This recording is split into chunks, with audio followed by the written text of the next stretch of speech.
예, 오늘 마태복음 6장 33절에 말씀으로 은혜를 나누겠습니다. 어제는 우리 6월절에 말씀을 나눴는데요. 여러분들에게 6월절의 의미는 또 어땠습니까?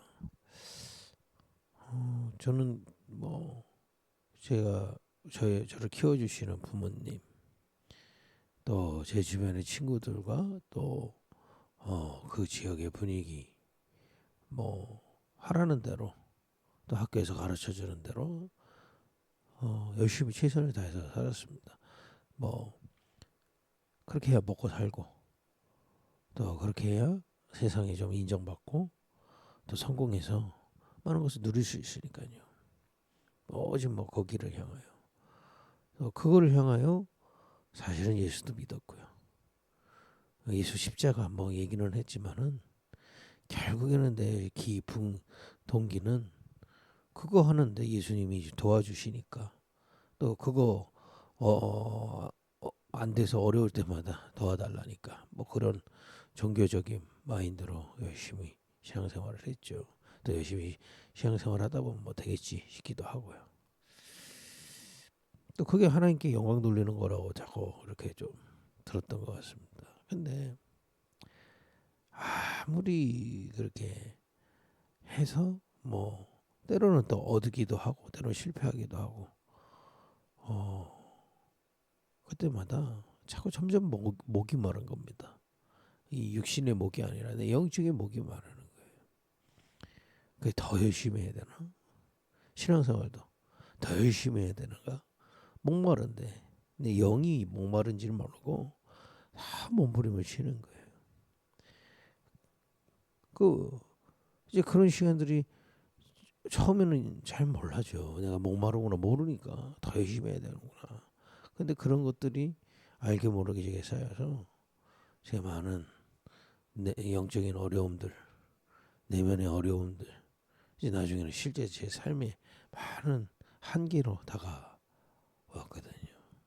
그때입니다.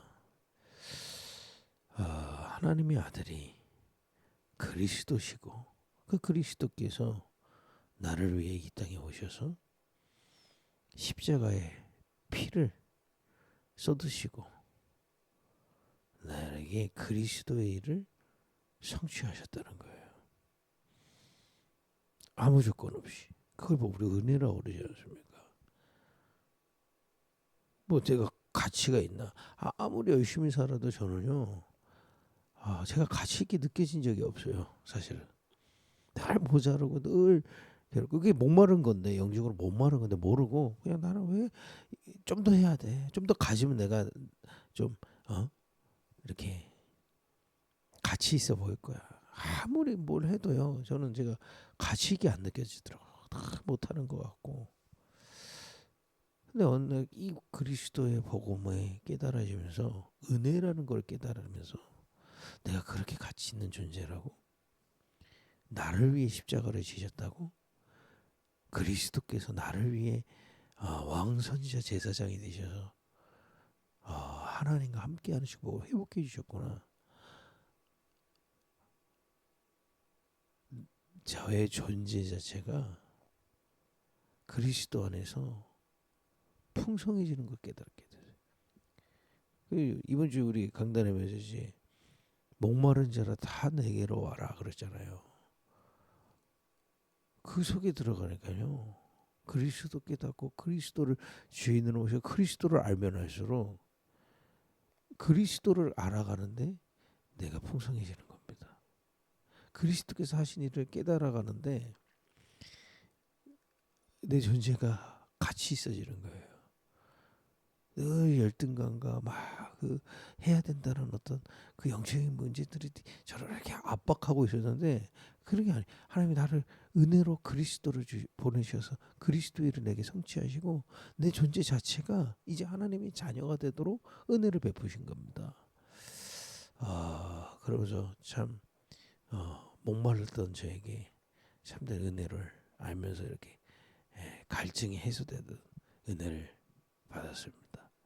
사실 이 은혜가 날마다 묵상을 통해 확인되는 그런 은혜를 날마다 기도하면서 묵상하면서 바라보거든요. 오늘은 우리 오순절에 대한 내용을 좀 말씀하고 여러분들도 묵상하시고 그 속에서 감사를 찾는 하루 되길 바랍니다. 오순절은 6월절에 어린 양의 피를 문설주에 바르고 흑암에서 빠져나오게 되죠. 그리고 하나님이 함께하사 이제 광야길로 하나님의 인도하시기 시작하는 겁니다. 그 지도가 없잖아요. 그 50일 동안 하나님이 불기둥, 구름기둥 앞세우셔서 인도하시는 겁니다. 어디로 가야 돼? 그 당시 뭐 지도가 있으면 뭐가 있으면 또 이렇게 출애굽하고 나오자마자 이 바로 왕이 마음이 변심한 거예요. 안 되겠다. 저것들 나가면 우리나라 안 되겠다. 저거 잡아야 된다. 다시 잡아서 끌고 와야 된다. 그래서 군대를 몰고 쫓아옵니다. 근데 앞에는 홍해 바다가 있고요. 뒤에서는 애국 군대가 쫓아올 때입니다. 그때 하나님은 모세에게 홍해를 건너라고 하십니다. 그래 여기 중요한 나중에 또 여기에 성경을 우리가 함께 자세히 보고 함께 은혜 받을 시간이 오겠습니다만은 여기에 중요한 성경 구절이 하나 있습니다. 출애굽기 14장 19절에 보면 하나님의 사자가 앞서 이스라엘 백성을 이끌다가 뒤에 위기가 찾아오니까 뒤로 하나님의 사자를 보내셨다는 기록이 있어요. 그게 못 오는 겁니다. 저 앞에 이스라엘 백성이 보는데 이 애국 군대가 이 이스라엘에게 도달하지 못하도록 막 하는 거예요. 그러더니 하나님이 동풍을 불어서 홍해를 갈라버리죠. 그리고 그 60만 명이 홍해를 건넙니다. 그 뒤에 애국 군대가 따라서 그 홍해 속에 들어가다가 홍해가 다시 바다가 되면서 그 따라갔던 애국 군대는 모두 수장되죠. 그 홍해 사건이 있는 겁니다. 또 가는 길에 물이 없잖아요. 수도가 어디 있습니까? 60만 명이 물을 못 마실 때마다 하나님은 물을 주시고요. 먹을 게 없잖아요. 하나님은 만나와 메추라기로 먹이시는 거예요. 그렇게 해서 50일 동안 그런 하나님의 그야말로 완전히 기적이죠. 살아남을 수 없어요. 사실은 60만 명이 뭐가 있다고 살아남을 수 있습니까? 아무것도 없는 이 이스라엘 백성이 시내산 앞까지 간 때가 한 50일 정도 됩니다. 시내산에 하나님은 모세를 불러서 십계명을 비롯한 하나님과의 언약을 맺어요. 이스라엘 백성과 하나님 사이에 언약을 맺습니다. 뭐 율법을 주시는데 이 율법의 키는 뭐냐? 너희가 이 땅에 살지만 하나님 나라의 백성이라는 거예요. 그 언약을 맺어요. 하나님의 나라의 백성으로 예배를 어떻게 할지, 이제 어떤 도덕을 지키고 어떤 규례로 또 어떤 규범으로 살아야 될지 한마디로 나라를 만드세요. 하나님이 다스리시는 나라, 보호자가 다스리시는 하나님의 나라의 백성이 된 겁니다.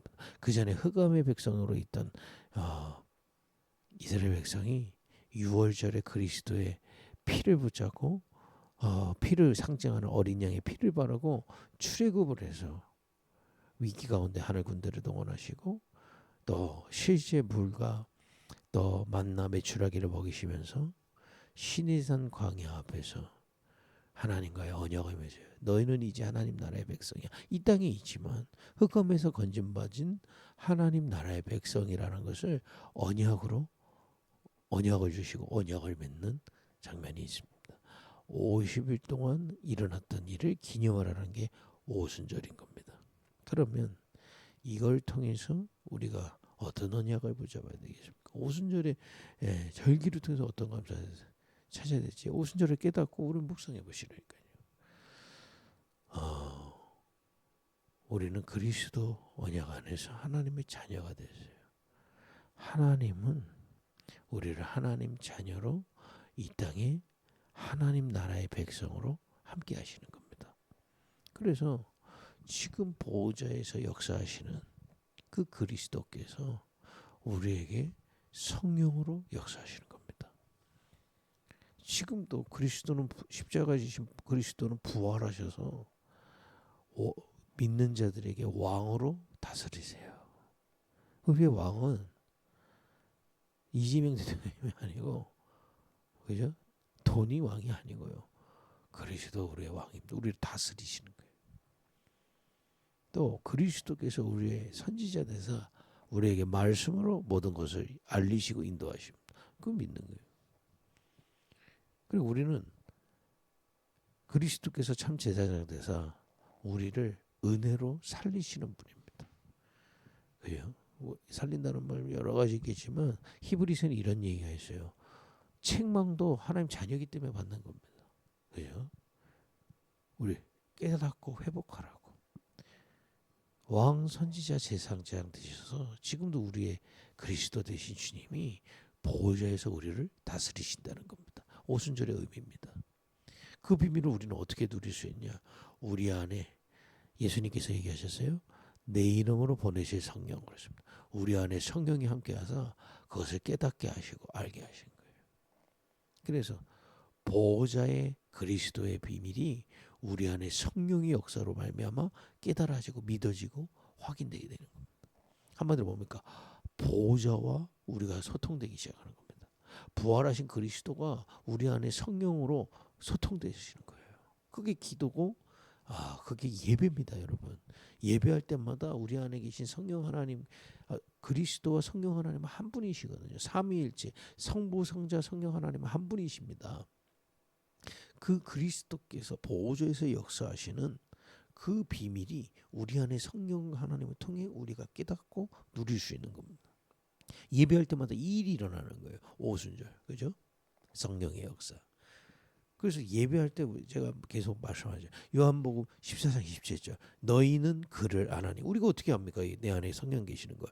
예배할 때마다 그리스도를 찬양하고 우리에게 구원을 주신 주님을 찬양하고 지금도 그리스도 되셔서 지금도 내게 역사하고 계신 그리스도를 바라보는데 내 안에 계신 성령께서 함께 하시고 깨닫게 하신다 이 말이에요. 이 어마어마한 비밀을 주신 겁니다. 사실은 현장은 광야지만 이스라엘 백성은 완전한 하나님의 보호를 받고 있는 거예요. 그죠? 이걸 믿는 겁니다. 예배할 때마다 이 성령의 역사가 깨달아지고 믿어지고, 그죠? 위기 올 때마다 하나님 실제로 인도하시는 길을 알리시고 구름 기둥 불 기둥처럼 우리를 인도하시고요. 깨닫게 하시고 힘을 주시고요. 만나와 메추라기를 받아서 영육간에 힘을 주셨던 것처럼 여러분과 저에게 힘을 공급하신다 이 말이에요. 믿으시기를 예수님을 축복드립니다. 이게 오순절의 의미입니다. 더 중요한 비밀들이 있습니다. 출애굽 14장 19절 아까 말씀드렸죠. 주의 천사들이 이때 하늘 군대를 보내사 앞서 우리 주의 천사들을 보내시고 우리 뒤에 주의 천사들을 보내사 하나님의 계획을 이루시고 눈에 보이지 않는 흑암이 무너지도록 역사하신다 이 말이에요. 그런 권세를 우리에게 주셨습니다. 예수님도 말씀하셨어요. 누가복음 10장 19절에 뱀과 정갈을 밟으며 원수를 제어할 권세를 너에게 준다 그랬습니다. 그래서 여러분과 제가 오늘 이 아침에 예배하고 오늘 하루를 놓고 기도하고 갈 현장을 놓고 기도하고 우리의 주변의 성도들을 위해서 중보기도 하고 여러분들의 현장에 어둠이 무너지고 영혼들이 살아날 수 있도록 기도할 때 이 일이 일어난다 이 말이에요. 이 일이 일어나고 있습니다. 주의 천사를 보내사 하나님은 하늘 군대를 보내시고 역사하시는 겁니다. 계시록에 보면요. 우리가 기도할 때 우리의 기도를 주의 천사들이 받아서 저 보좌 앞으로 가져간다고 되어 있습니다. 이 시공간 초월의 기도의 권세를 우리에게 주신 겁니다. 이 오순절의 의미가 그리스도 안에서 오늘도 우리에게 역사하고 있다 이 말이에요. 그래서 이 축복을 예배할 때 집중적으로 누릴 수 있는 겁니다. 예배할 때마다 보호자의 그 그리스도의 비밀이 우리 안에 성령의 역사로 그리고 우리가 이곳에서 기도하고 예배할 때 시공간 초월로 주의 나라가 현장에. 그래서 우리가 이것을 믿기 때문에 우리가 지금 여기 모여서 12지역을 놓고 흑암을 꺾고 기도할 수 있고요. 그죠? 여기 앉아서 237 나라 5천 종족을 위해 기도할 때 하나님은 분명히 역사하신다 이 말이에요. 저 홍해에서 이스라엘 백성 앞서 역사하셨던 그 하나님의 사자가 지금도 일하고 있다 이 말이죠. 이 하나님의 나라의 백성 도저히 눈에 보이지 않는 이 보좌의 능력의 배경이 우리에게 역사하고 우리를 인도하고 계시다 이 말이야. 그 보좌의 축복을 누릴 수 있는 신분과 권세가 우리에게 주어진 겁니다. 오늘 이 오순절의 축복을 묵상하시다가 깨닫고 소유했음을 발견하고 그 감사를 찾기를 바랍니다. 우리 마태복음 6장 33절 읽고 마치겠습니다. 그런즉 너희는 먼저 그의 나라와 그의 의를 구하라. 그리하면 이 모든 것을 너희에게 더하시리라. 그래서 기도에 대해서 예수님이 이렇게 얘기하신 겁니다. 그의 나라. 그래서 그의 나라가 뭡니까? 우리가 이 땅에 살지만 보호자에서 역사하시는 그 나라의 백성이다 이 말이야. 그래서 그의 나라에서 공급되는 그 은혜를 사모하라 이 말입니다. 기도가 그겁니다. 제가 몇 주 전에도 말씀드린 우리의 소원을 말하는 것도 기원하는 것도 기도지만은 그게 기도의 전부가 아니다 말이에요. 보호자에서 지금 역사하시는 주의 능력이 내 안에 성령의 역사로 말미암아 내게 임하고 이 비밀이 기도를 통해 시공간 초월로 전달되는 그의 나라의 비밀을 누리는 겁니다. 이래서 우리가 모일 때 예배, 여러분 예배 오늘도 이 아침에 우리가 함께 예배하는 겁니다. 이 말씀 붙잡고 예배하세요 주님께. 지금 살아서 역사하신 주님을 바라보고 예배하고 기도하는 겁니다. 이때 이 일이 일어나고요. 더 중요한 건 여러분 현장 나가서 우리가 말씀을 정리하고 묵상할 수 있다면 여러분 어디나 하나님의 나라로 하늘나라로 누릴 수 있습니다. 이는 기도의 비밀 성령의 역사로 우리를 완전히 책임지시고 인도하고 계신다. 여러분들의 있는 현장이 광야같이 느껴질 수 있습니다만은 그곳이 하나님의 나라로 역사하신다 이 말이야. 여러분 어떤 상황 속에서도 기도할 수 있다면 그곳이 하나님의 나라입니다. 그죠? 분명합니다. 어떤 의식주가 가득 차고 아무리 편한 현장도 기도할 수 없다면 거기는 흑암 현장입니다. 그러나 그 어떤 어려움 속에서도 정말 이 보호자를 바라보며 기도할 수 있고 기도할 수 있다면 그곳이 하나님의 나라가 된다는 겁니다. 이게 오순절의 축복입니다. 오늘 이 묵상하시면 여러분들이 있는 모든 현장에서 하나님의 나라를 찾아 누리고 오순절의 감사가 찾아지는 은혜의 길을 예수님의 이름으로 축복드립니다. 기도하겠습니다. 보좌에서 우리를 다스리시는 그리스도께서 지금 성령으로 우리 안에서 역사하고 계심을 감사합니다. 이것을 깨닫고 누리는 그래서 광야 같은 어떤 현장 속에서도 하나님의 나라 누리게 하옵소서. 예수님의 이름으로 기도했습니다.